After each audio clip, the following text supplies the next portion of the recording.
On a much more important note, Notre Dame is hosting a prayer vigil at noon at the main building for the victims killed in the mass shooting at the Tree of Life Synagogue in Pittsburgh. Thought that was a incredibly tragic and sad event, but for Notre Dame to hold that, I just think that's a incredible thing that we can do that brings all faiths together here on our campus. So thought that we'd mention that before we got going on some lighter things like football here at Notre Dame. Just to give a recap, what we did well at Navy, we started off very well. Coming out of a bye week, we had a great plan against Navy, which required a sense of urgency on offense. Although it didn't start that way with the fumble, we certainly had an attention to detail on defense and picked up for that. I think we held them to under 75 yards in total offense in the first half, and were able to put 27 points on the board. What we need to do better is to maintain that intensity through 4 quarters when we play a team like the Naval Academy, and probably need to do a better job coaching. Stay the heck out of the way. We tried to shut them out, and probably should have spent more time on adjustments that they were going to make, and learned a pretty good lesson there in the second half. What we learned about our team is that we're capable of handling any kind of circumstances, and that being our team had a great attitude going out to the West Coast.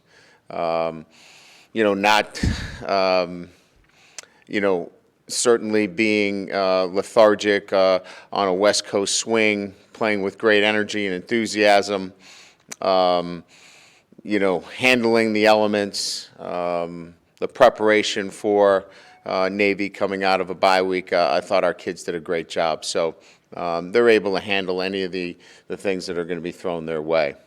So that takes us into Northwestern, a team that, I think first and foremost doesn't get the recognition that they deserve.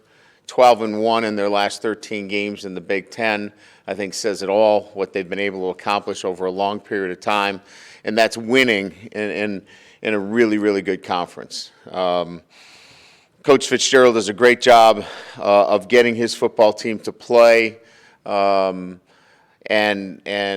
they play very well against great competition. We saw that. They got off to a 17-0 lead over Michigan and really had a chance to win that football game. Beat the 20 or 25th ranked team in the country in Wisconsin fairly handily.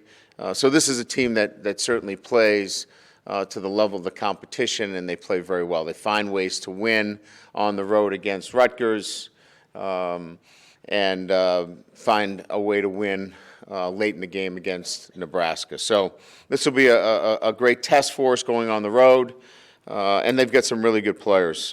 Clayton Thorson, the quarterback, he's the central figure on that offense. He's an NFL talent. He's great arm, can fit it into tight windows, and he's really the guy. They haven't had luck at the running back position because of a host of injuries, and so they've had to rely on his arm. They've got a stable of receivers. Flynn Nagel is a guy that they look to get in the football to. He's a really accomplished receiver, can get open. He's 8th nationally. You guys know the statistics there. And then defensively, very, very stingy. Really like Jordan Thompson, kid that we recruited out of Cincinnati. And Patty Fisher, linebacker, one of the more rangy linebackers that you're going to find. So it's a really good front seven. Like I said, very difficult to run the football on, and they've made it difficult for a lot of teams to put points on. So it's going to be a heck of a football game. Our guys are going to have to play with great energy. Great sense of understanding the moment, because Northwestern is certainly going to be ready for this football game. So it should be a great battle. We're looking forward to it. with that, we'll open it up to questions. Brian, there's been times during your time here where coming out of triple option, there's been a little bit of a hangover for your defense in terms of just really sharp execution. What's the big challenge coming out of that triple option week and into a conventional offense defending them? Well, I think just getting back to, conventional football, getting back to, the things that you're taught throughout, 13 weeks of preseason camp and in season. So, I think our guys are, last week we took the time to run 7-on-7 and some, traditional offensive and defensive looks against them. So I'm not too concerned about that. They know it's a new challenge, and they'll put that behind them pretty quickly.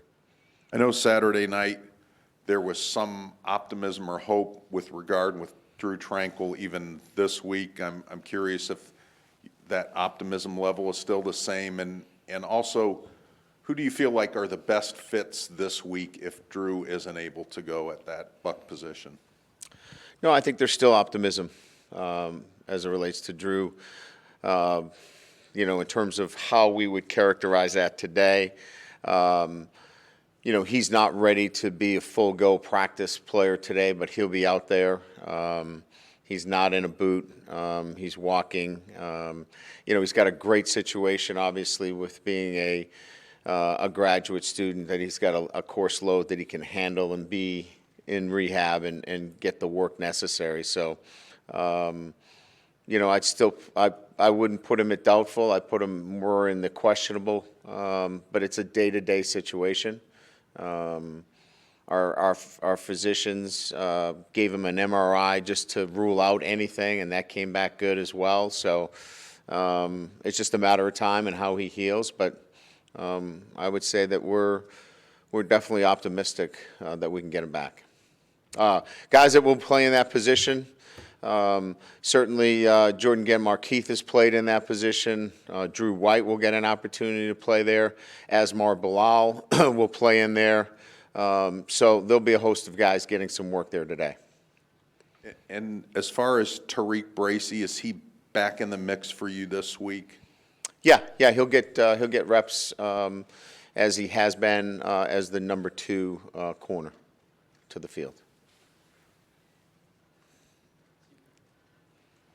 Well, I guess it's me. Okay. We usually go back and forth. We're going back and forth.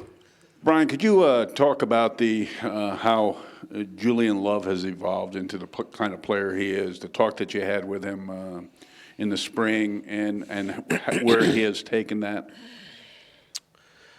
Well, Julian is somebody that works extremely hard in practice. He works hard in the weight room.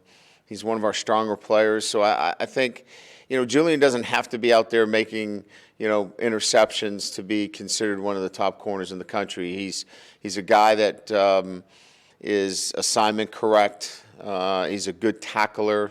And I think that those two things put him in a good position to, when you throw it at him, he doesn't necessarily have to be picking the football off like he did last year and returning it for touchdowns. He can be deflecting passes and breaking up passes. So I think that's, the conversation I had with him is that, he didn't have to make those plays. He needed to just continue to evolve and strengthen his skill set, and I think he's done that this year. My other question is, tonight, I guess, is the first night for the college football rankings. You've probably not given much concern to it, but you're probably going to be one of the top 4 teams. Any thoughts? No, I want to pay attention to the last one. I mean, that's the one that really matters. Does this matter, this one? Do they put you in the playoffs for this one? I don't think so. So, as I told our team, this one really doesn't matter. We've been down this road before. We've been selected for this one, but it doesn't get you anything. So, for us, the one that we're interested in, the one that we'll watch, and probably we'll watch it as a team, is the last one. That's the one that we want to focus on, and that's the one that we'll pay attention to.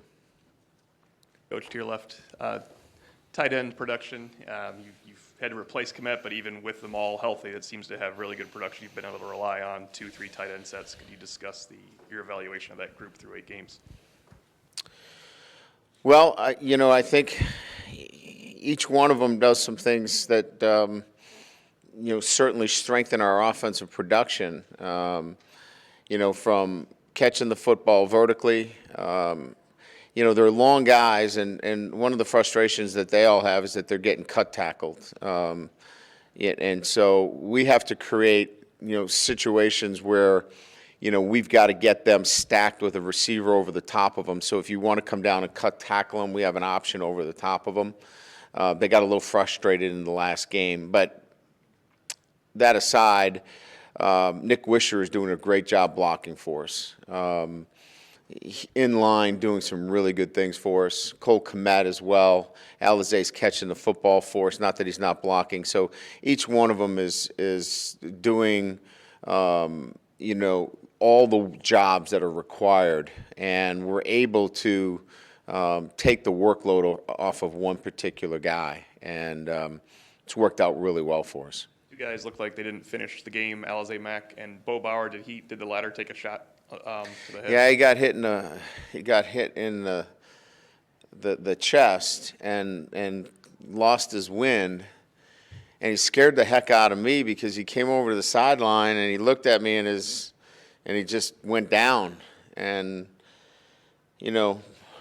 Bo's a pretty high energy guy, and when he just rolls over there, you worry about him. But he just couldn't breathe. He got a compression injury, and they were able to get his wind back right away. He's fine. Alizé had a head injury, so he's in our concussion protocol. So he was feeling better today, but as you know, that's today we'll take him through the steps today. Exertion will be the next stage for him, and then we'll see where that goes. Brian, at Ryan Field, they have the natural grass, but it's crowned. And I just wondered, does that affect your game plan at all? I know you do play on grass throughout the season, but practicing here primarily on the field turf. Yeah, well, we've been on the grass now. This weekend we were on the grass and playing, and we've played at Virginia Tech on the grass. So our cleats are the ones that we use on field turf are the ones that we use on grass as well. So generally it's getting the sense for a new pair of shoes, which doesn't apply in this instance. So it's not really a big deal. I've been there. It's not a huge crown. The old-fashioned crowns that you used to play on, you couldn't even see the other sideline. These are very mild, so it's not really a hindrance or something that we would adjust in terms of our practice routine. Back to your left. How did Jafar Armstrong come out of the game, his first action in a while? Tired. Yeah. Tired. We probably played him a little bit too much. I grabbed Autry a couple times and said, listen, get him out. We're working him a little bit harder than I think I had expected. But he doesn't say a word, and he just keeps rolling. And, we got to he should have been on a pitch count and probably should have paid attention to that a little bit better. But, he's just a guy that just keeps going. But he was fatigued. We pushed him through that. He's doing fine. Feels great. He'll be even better this week.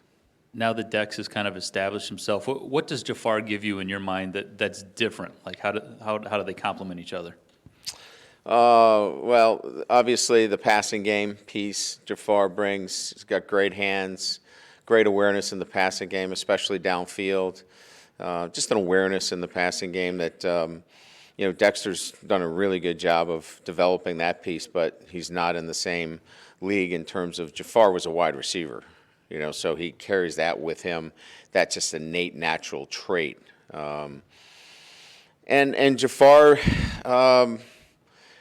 he just has a different style. Where Dexter is probably going to hit a seam and may go the whole way. Jafar is going to try to run you over. Just a different style. Coach, this is the first time you guys are playing in Evanston since 1976. What do you expect the environment to be like on Saturday night? Obviously, they're playing well. You guys are playing well as also. What do you expect for that environment to be like? No, I think, most of the times when we play on the road, it's a really good environment. We expect a tough game. Our guys are prepared for it. They know going down there, it's going to be a tough fight. We have a lot of respect for Northwestern and what they've accomplished, and we know we have to play well, and we've got to play with a lot of energy and a lot of enthusiasm, and we expect the atmosphere to be.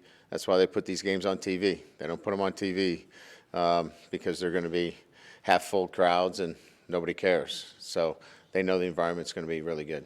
And then your receivers had a really good game overall as a group on Saturday. Where have you seen the biggest development in their game since the start of fall camp to now? Well, I mean, there's so many different areas from, assignment correct, route running,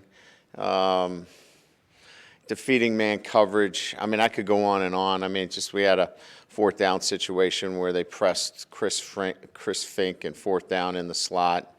Did a nice job of, with an outside fake move to get inside. Little nuances that maybe they're not really, this isn't the time and place for them, but their development is not just in one area. It's just playing the game, recognizing the situation, whether it's man or zone, blocking responsibilities. They're just maturing as a group as a whole.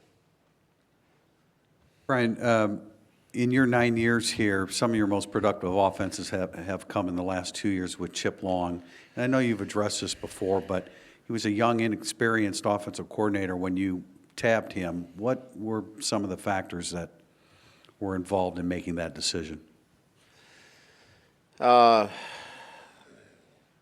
style of offense that I wanted to employ, which included the utilization of tight ends, an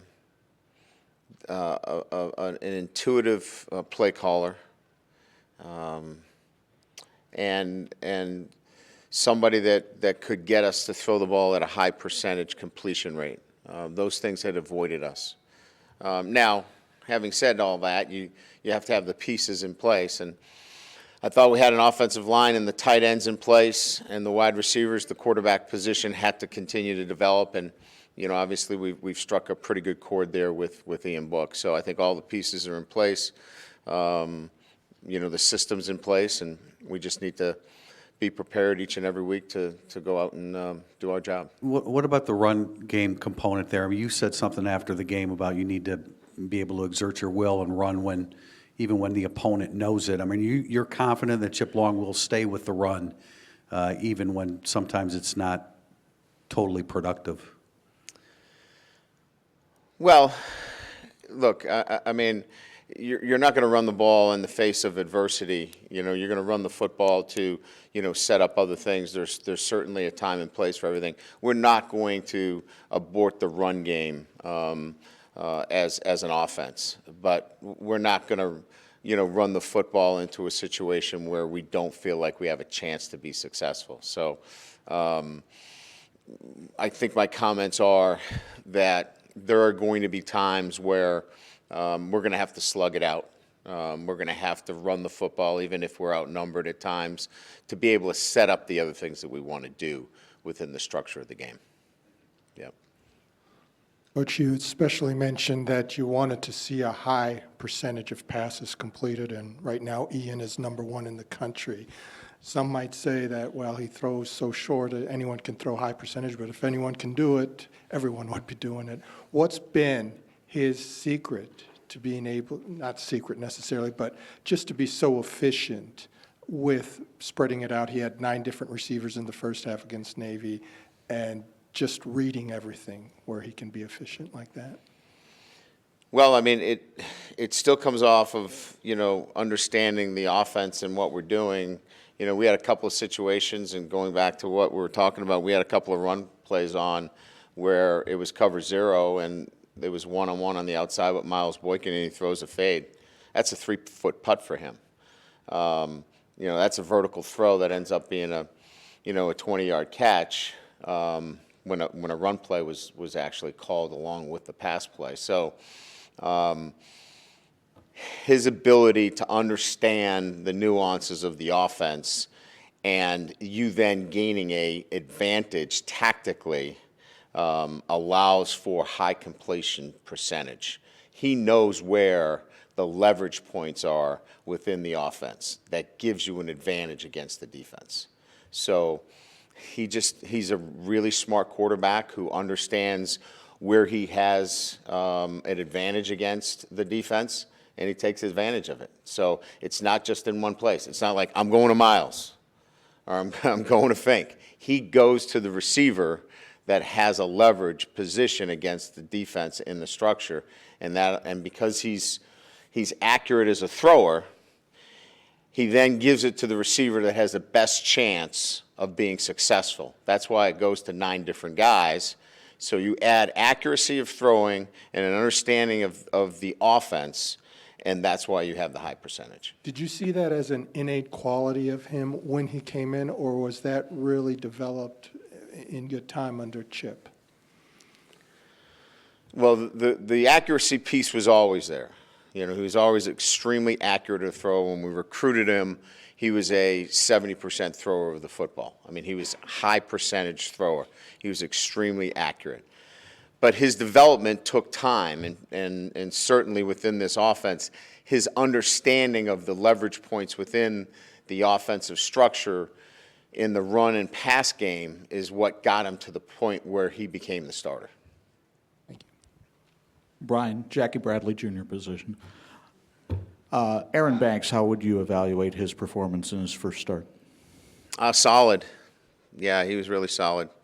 Got his hands outside the framework of his body a couple of times. We'll work on that.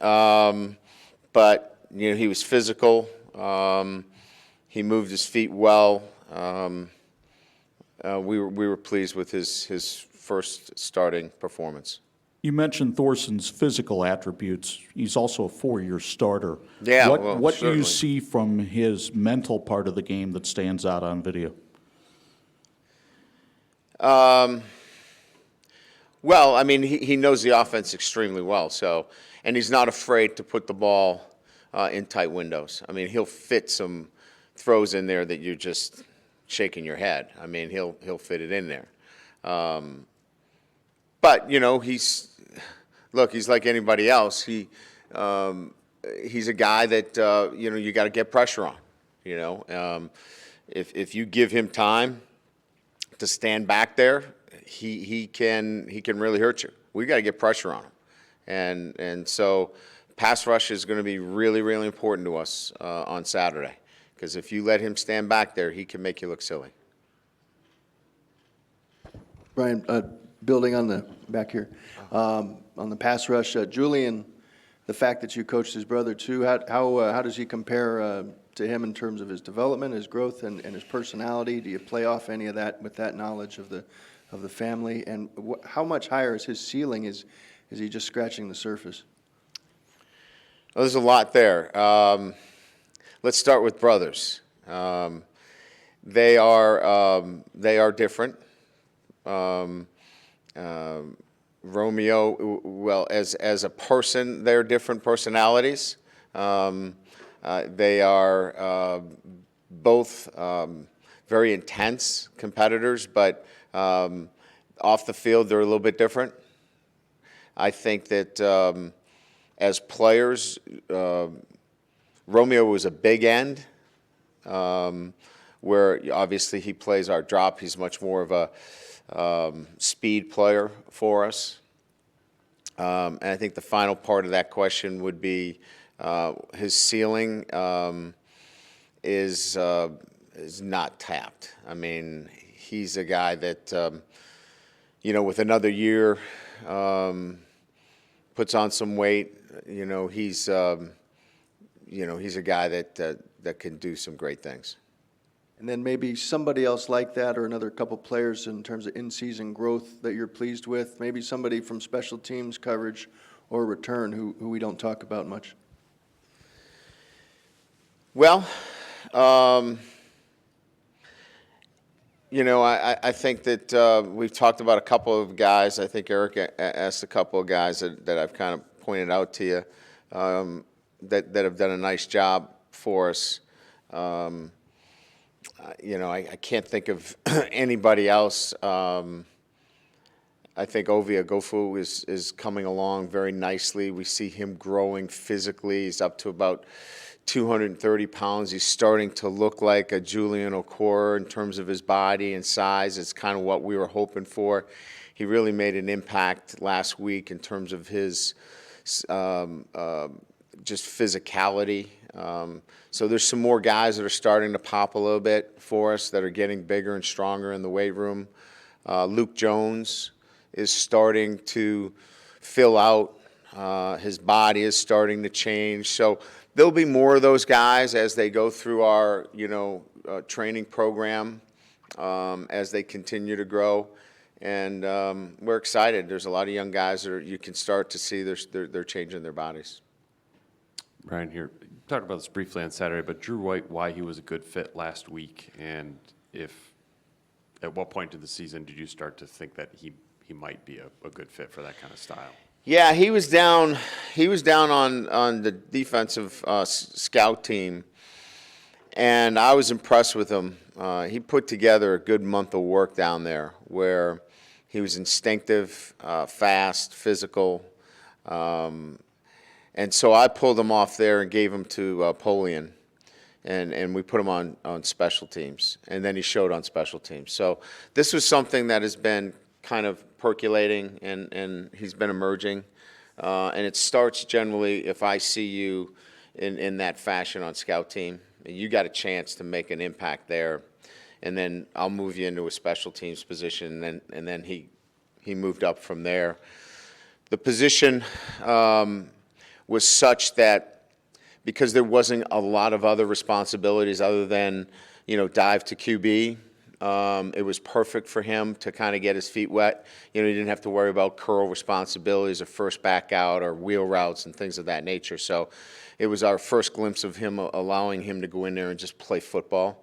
And he did a really good job. So we're going to enhance it a little bit more and now see if we can find the curl. With your junior class of defensive ends, I'm curious if you think back a little bit to assembling that class. Mm-hmm. It was at a time where you really needed help at defensive end and hit on most of the guys that you really wanted that cycle. What do you remember about the assembly of that class? And then the development's pretty obvious from there. I remember the one consistent theme was not to settle for a guy that could end up inside. Don't stay away from because it always ends up happening. He plays outside right now, but he may end up inside. So it was always trying to stay away from a guy that played outside but could move inside. We were really focused on staying with guys that were going to stay outside and have the ability to pass rush. And Khalid Kareem has shown that even though he's a big end, is a really good pass rusher. So it was really staying in that focus. And your perception of the way it was put together, did you have to wait until the end to feel good about, okay, we're getting the guys that we want? Because Dalen was at USC, Khalid was at Alabama. Khalid was an early turnaround for us. We felt good there. Dalen, we had a pretty good sense of what was going on there. Keith Gilmore had a good sense of that situation being from Detroit. We knew the Okoro situation. I don't recall being too concerned about it, that we were going to lose a lot. I remember more about not getting a guy that would end up being a 3 technique. Brian, just real quick, circling back to Ian Book, you talked about the knowledge meeting up with the accuracy. Was there, whether it was spring, summer, fall, whatever, was there kind of a light bulb moment where that all came together for him?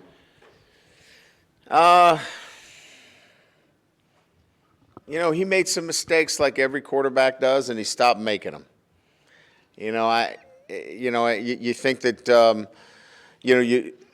you're hoping that just your consistency and approach in terms of teaching and then, his understanding of the offense. I'll give you an example. We read the backside safety against our defense. When he drops down, we throw a backside slant, right? he kept handing the ball off in spring ball, and that safety kept making the play. And it just was like, can't you see him? We need to throw that slant. And then in the spring game, he threw it 3 times. So, you know, it's just that process, that repetitive process of sticking with it, and he just, you know, made that mistake 3, 4, 5, 6 times, and you keep scratching your head, is he going to get it? Is he going to get it? And then he sees it clearly, understands it, clicks. So I think it's just the repetitiveness of the teaching and going through it, and he saw it, understands it now, and it's allowed him to run the offense effectively. Brian, you mentioned earlier being in this position before and it not working out. Why do you feel November can be different this year versus previous years? Well, Angelo, it's a different team each year, right? I'm talking to different kids this year than I was last year. I think our focus, a lot of those guys went through it last year. So they know the things that we can't do. So I think it's much more about having a football team that's experienced it, been through it, and wants to get on the other side of it. They have a process that they know has gotten them here. You know, they've won 18 games over the last 2 years and lost 3, so they know the process works. They've got 4 weeks, so I think they feel like if we just stay committed to our process, if we stay humble, if we really work on our recovery and be prepared for the next guy to step in, then they'll be fine. So I just think that just the knowledge of going through it and having it in front of us before and not finishing it the right way has been a great impetus for all the guys. Do you think last year was about not doing the process correctly? Was it about injuries, wearing down? What do you think that was? So it was a little new for us. You know, we had most of our guys committed to that process, but we didn't have everybody fully committed to it. And that's natural, you know, because it was new to them. But this group knows that if they stay committed to it, they'll have success. So I think it's just that second year with everybody fully committed to it that drives this a little bit differently. Thanks.